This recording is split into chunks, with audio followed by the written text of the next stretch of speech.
ಶ್ರೀ ಗುರು ಬಸವಲಿಂಗಾಯ ನಮಃ.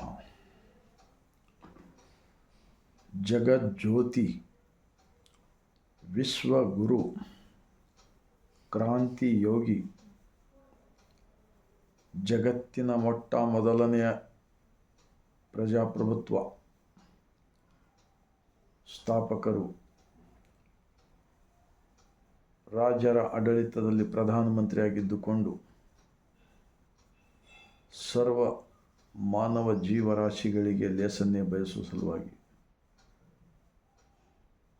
ದಯವೇ ಧರ್ಮದ ಮೂಲ, ದಯವೇ ಬೇಕು ಸಕಲ ಪ್ರಾಣಿಗಳೆಲ್ಲರಲ್ಲಿ ಎಂದು ಹೇಳುವುದರ ಮೂಲಕ ಲಿಂಗ ಆಯತ ಧರ್ಮ ಸ್ಥಾಪಕರು ಆಗಿರ್ತಕ್ಕಂತಹ ಮಹಾತ್ಮ ಬಸವಣ್ಣನವರನ್ನು, ವಿಶ್ವಜ್ಯೋತಿ ವೀರ ವೈರಾಗ್ಯ ನಿಧಿ ಅಕ್ಕ ಮಹಾದೇವಿರವರನ್ನು, ಸಕಲ ಶಿವ ಶರಣರನ್ನು ಎನ್ನ ಹೃದಯ ಮಂದಿರದಲ್ಲಿ ನೆನೆಯುತ್ತಾ ಭಾರತೀಯರೆಲ್ಲರಿಗೂ ಬಸವನಾಡು ಅನುಭವ ಮಂಟಪ ಬಸವ ಕಲ್ಯಾಣದ ಭೂಮಿಯಿಂದ 145 ಕೋಟಿ ಭಾರತೀಯರಿಗೆ ಈ ಮುಂಜಾನೆಯ ಶರಣು.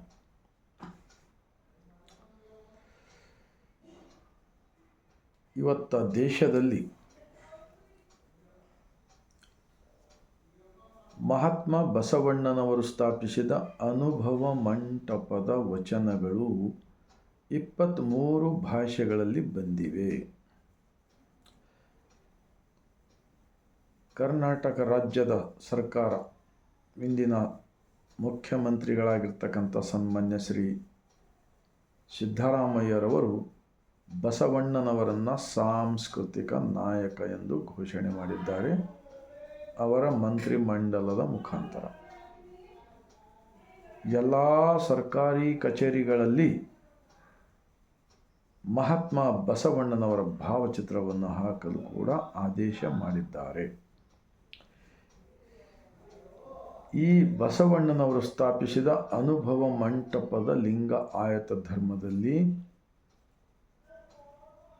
ಈ ಆಡಂಬರ, ಈ ಪಾಖಂಡವಾದ, ಅಂಧವಿಶ್ವಾಸ, 33 ಕೋಟಿ ಮಾನವ ನಿರ್ಮಿತ ಹಲವು ದೈವಗಳ ಅಜ್ಞಾನದ ಕಸವನ್ನು ಶರಣರು ತೆಗೆದು ಹಾಕಿದ್ದಾರೆ. ಈಗ ಈ ತತ್ವ ಯಾವ ರೀತಿ ವೇಗವಾಗಿ ಬೆಳೀತಾ ಇದೆ, ಆ ರೀತಿ ಇದನ್ನು ಹೇಗಾದರೂ ಮಾಡಿ ಕಲಬೆರಕೆ ಮಾಡುವುದರ ಮೂಲಕ ಜನರನ್ನು ಮಿಸ್ಗೈಡ್ ಮಾಡ್ತಕ್ಕಂಥ ಒಂದು ಚಟುವಟಿಕೆ ನಿರಂತರವಾಗಿ ನಡೀತಾ ಇದೆ. ಪಟ್ಟಭದ್ರ ಹಿತಾಸಕ್ತಿಗಳು, ಸ್ವಾರ್ಥಿಗಳು, ಕುಲಗೇಡಿಗಳು, ಕುತಂತ್ರವಾದಿಗಳು ಇಂಥ ಜನರಿಲ್ಲ. ಇದು ಅವರಿಗೂ ಒಳ್ಳೆಯದಲ್ಲ, ಸಮಾಜಕ್ಕೂ ಕೂಡ ಒಳ್ಳೆಯದಲ್ಲ. ಇದು ಮೊದಲು ನಾವೆಲ್ಲರೂ ಅರ್ಥ ಮಾಡಿಕೊಳ್ಳಬೇಕು. ಆದ್ದರಿಂದ ಬಸವಣ್ಣನವರ ಮತ್ತು ಶರಣರ ಮುಂದೆ ನಾವ್ಯಾರು ಕೂಡ ಒಂದು ಕೂದಲೆಳೆನೂ ಕೂಡ ದೊಡ್ಡವರಿಲ್ಲ. ಇವತ್ತಿನ ರಾಜ್ಯದ, ದೇಶದ ಎಲ್ಲ ಈ ಮಠಮಾನ್ಯದವರೆಲ್ಲರೂ ತಿಳಿದುಕೊಳ್ಬೇಕು, ಬಸವಾದಿ ಶರಣರ ಮುಂದೆ ನಾವ್ಯಾರು ಒಂದು ಕೂದಲೆಳೆನೂ ಇಲ್ಲ. ಅವರ ವಚನಗಳನ್ನು ಓದಿ ಅರ್ಥ ಮಾಡಿಕೊಂಡು ಜೀವನದಲ್ಲಿ ಅಳವಡಿಸಿಕೊಂಡು ಅವರ ಸೇವಕರಾಗಿ ಬದುಕಬೇಕು ಹೊರತಾಗಿ, ಪ್ರಚಾರಕರಾಗಿ ಬದುಕಬೇಕು ಹೊರತಾಗಿ ನಮ್ಮನ್ನೇ ಮೆರೆಸಿಕೊಳ್ಳುವುದು ಮಹಾ ಅಪರಾಧವಾಗುತ್ತದೆ. ಅದು ದೇಶದ್ರೋಹಿ ಕಾರ್ಯವಾಗುತ್ತದೆ ಎಂದು ನಾನು ಈ ಮೂಲಕ ಹೇಳಲು ಇಚ್ಛೆಪಡ್ತೇನೆ. ಒಂದು ಮಹಾತ್ಮ ಬಸವಣ್ಣನವರ ವಚನ: ಹಾವಿನ ಬಾಯಿ ಕಪ್ಪೆ ಹಸಿದು ಹಾರುವ ನೊಣಕ್ಕೆ ಆಸೆ ಪಡುವಂತೆ, ಶೂಲವನೇರುವ ಕಳ್ಳನು ಹಾಲು ತುಪ್ಪವ ಕುಡಿದು ಮೇಲೇಸು ಕಾಲ ಬದುಕುವನೋ,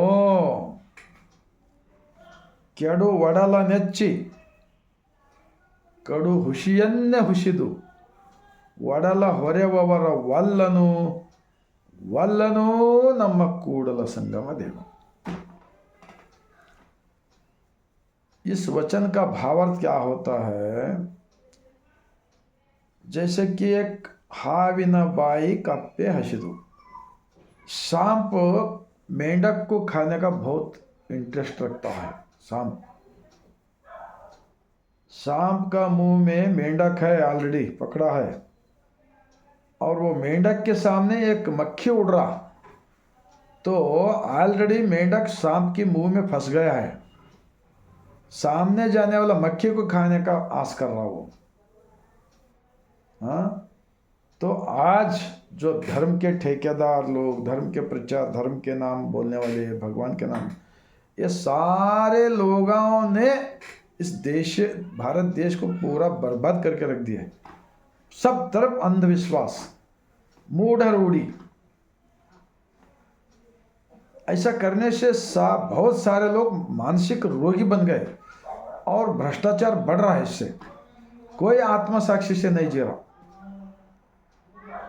तो हाರುವ ನೊಣಕ್ಕೆ ಆಸೆ ಪಡುವಂತೆ ಶೂಲವನ್ನೇರುವ ಕಳ್ಳನು, जब जो अपराधी को एक शिक्षा होता है, कानून के अंदर अपराध है समझो, उनको एक सज़ा मिलता, तो सज़ा मिलने के बाद में उसको फांसी का सज़ा मिल रहा समझो। और राजाओं के ज़माने में फांसी डालते थे। तो शूलवन्नेರುವ कಳ್ಳनु हालु तुप्पव कुडिदु, तो फांसी का शिक्षा जब हो गए, ऑलरेडी 1 घंटे के अंदर उसको फांसी डालने वाला है, तो उनको तुम्हारा लास्ट आशा क्या है पूछा, तो मैं दूध और घी खाकर मरता हूँ बोलते कहते। दूध घी खाओ, क्या भी अच्छा चीज़ खाए तो भी 1 घंटे के अंदर जान जाने वाला है ना। क्या खाए तो क्या शरीर जाता है। ऐसे महात्मा बसवण्णा जी का विचार को लेकर अपना स्वार्थ के लिए बहुत कुछ षड्यंत्र चल रहा है हमारे कर्नाटक स्टेट के अंदर। इनका कभी कामयाब नहीं होता। आत्मवंचक होते हैं ये लोग, देशद्रोही होते हैं ये लोग। ये सब छोड़ना चाहिए, क्योंकि वचन होते हैं। तुम्हारा डुप्लीकेट वचन जो भी प्रिंट कर रहा है, वो कर रहे, ये कर रहे, हिंदुत्व, बसव शैव हिंदुत्व, वचन दर्शन, सब युवक लोगों के गले में एक लाल कपड़ा डालना और एक अलग अलग जयकार मारना, ये लास्ट तक जाने वाला नहीं। बसवण्णा जी का विचार नेचर का विचार है, प्रकृति का तत्व है। ಜಾನುವಾರು ದನ ಕಾಯ್ತಕ್ಕಂಥ ತುರ್ಗಾಯ ರಾಮಣ್ಣ ಕೂಡ ಶರಣಾಗಿದ್ದಾರೆ. ಒಕ್ಕಲಿಗ ಮುದ್ದಣ್ಣ, ಅಂಬಿಗರ ಚೌಡಯ್ಯ, ಮಡಿವಾಳ ಮಾಚಯ್ಯ ಅವರೆಲ್ಲರೂ ಕಾಯಕ ಯೋಗಿಗಳು. ಅಂಥವ್ರು ಕೂಡ ಆತ್ಮಸಾಕ್ಷಿಯಿಂದ ಬದುಕಿ ನುಡಿ ಮತ್ತು ನಡೆ ಒಂದಾಗಿಸಿಕೊಂಡು ವಚನಗಳನ್ನು ಬರೆದು 900 ವರ್ಷಗಳಿಂದ ಅವರ ಹೆಸರು ಇನ್ನೂ ಅಮರವಿದೆ. ಸೂರ್ಯ ಚಂದ್ರರು ಎಲ್ಲಿವರೆಗೆ ಇರ್ತಾರಲ್ಲ ಅಲ್ಲಿವರೆಗೆ ಬಸವಾದಿ ಶರಣರ ವಚನಗಳು ಇರುತ್ತವೆ. ನಿಮ್ಮ ಡೂಪ್ಲಿಕೇಟ್ ವಿಚಾರಗಳು ಇವತ್ತೆಲ್ಲ ನಾಳೆ ಹೋಗಿಬಿಡುತ್ತವೆ. ಆ ಕಾರಣಕ್ಕಾಗಿ ನೀವೆಲ್ಲರೂ ಆತ್ಮವಂಚಕರಾಗಬೇಡಿರಿ. ನಾವೆಲ್ಲರೂ ಕೂಡ ಆತ್ಮವಂಚಕರಾಗದು ಬೇಡ. ಆ ವಚನಗಳು ಏಕದೇವ ಉಪಾಸನೆ ವಚನಗಳಿವೆ. ನಿಮ್ಮಿಂದ ಆಚರಣೆ ಮಾಡಲಿಕ್ಕೆ ಆಗ್ತಾ ಅಂದರೆ ಮಾಡಿ, ಬೇಕಾದ್ರೆ ಬಿಡಿ.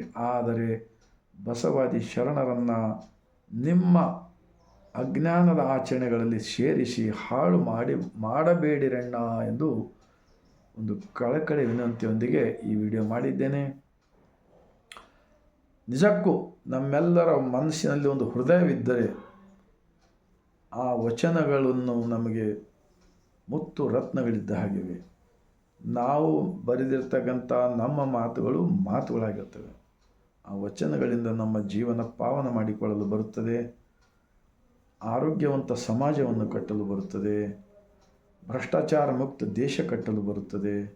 ಆ ಕಾರಣಕ್ಕಾಗಿ ಬಸವಾದಿ ಶರಣರು ಗುಡಿಗುಂಡಾರಗಳನ್ನು ಸ್ಥಾಪನೆ ಮಾಡಿಲ್ಲ. ಅವರು ಮಾಡಿದ್ದೇ ಅನುಭವದ ಮೂಲಕ, ಅನುಭವ ಮಂಟಪ. ಆದ್ದರಿಂದ ನಾವು ನೀವು ಕೂಡಿ ಈ ಜೀವದಲ್ಲಿ, ದೇಹದಲ್ಲಿ ಜೀವ ಇರುವವರೆಗೆ ಅವರ ವಿಚಾರಗಳನ್ನು ನಮ್ಮ ಜೀವನದಲ್ಲಿ ಅಳವಡಿಸಿಕೊಂಡು ಜನಮನಕ್ಕೆ ಮುಟ್ಟಿಸುವ ಕಾರ್ಯ ಮಾಡಿದ್ದೇ ಆದರೆ ಬಸವಣ್ಣನವರು ಹೇಳಿದಂತೆ ನೆರೆ ಕೆನ್ನೆಗೆ ತೆರೆಗಲ್ಲಕ್ಕೆ ಆನೆಯನ್ನೇರಿಕೊಂಡು ಹೋದಿರಿ, ಕುದುರೆಯನ್ನೇರಿಕೊಂಡು ಹೋದಿರಿ, ಸತ್ಯದ ನಿಲುವನ್ನು ಅರಿಯದೇ ಹೋದಿರಲ್ಲ, ಹಾಗೆ ಹೋಗೋದು ಬೇಡ ಎಂದು ಈ ಮೂಲಕ ವಿನಂತಿಸಿಕೊಳ್ತಾ, ಈ ಭಾರತ ದೇशದಲ್ಲಿರ್ತಕ್ಕಂಥ ಎಲ್ಲ राजकारणिಗಳಾದವರು, सभी राजकारणी लोग हो, समाज सेवक लोग हो, ये धर्म के बातें करने वाले सभी लोग हो, स्कूल के टीचर, सभी लोगों को ऐसा विचार बताओ, बता के जिस दिन जाना है उस दिन खुशी से जा सकते हैं। इतना मैं बोलते हुए लास्ट में बसवा कल्याण की ज़मीन से 145 करोड़ भारतवासियों को मैं सर झुकाकर शरण करता हूँ। आपके संबंधिक, आपके मित्र लोगों को ये वीडियो भेजो, आपको बहुत बड़ा पुण्य का काम होता है बोलकर मैं अपना हृदय से बोल रहा हूँ। पिछला 26 साल से ये विचार लोगों को बांटते आ रहा हूँ। जब तक इस शरीर में जान रहेगा तब तक बांटते जाऊँगा। बस आप भी ऐसा काम करके मुक्ति, हम जहाँ हैं जिस जगह पे वहीं पर मुक्ति पा सकते हैं। हमको मुक्ति पाने के लिए काशी जाने का ज़रूरत नहीं, वाराणसी जाने का ज़रूरत नहीं, उधर इधर भटकने का ज़रूरत नहीं है। अगर प्रकृति देखने को जाना है तो जाओ, लेकिन भगवान को ढूंढना हमारा बसवा कल्याण की शरण ने नहीं कहा है।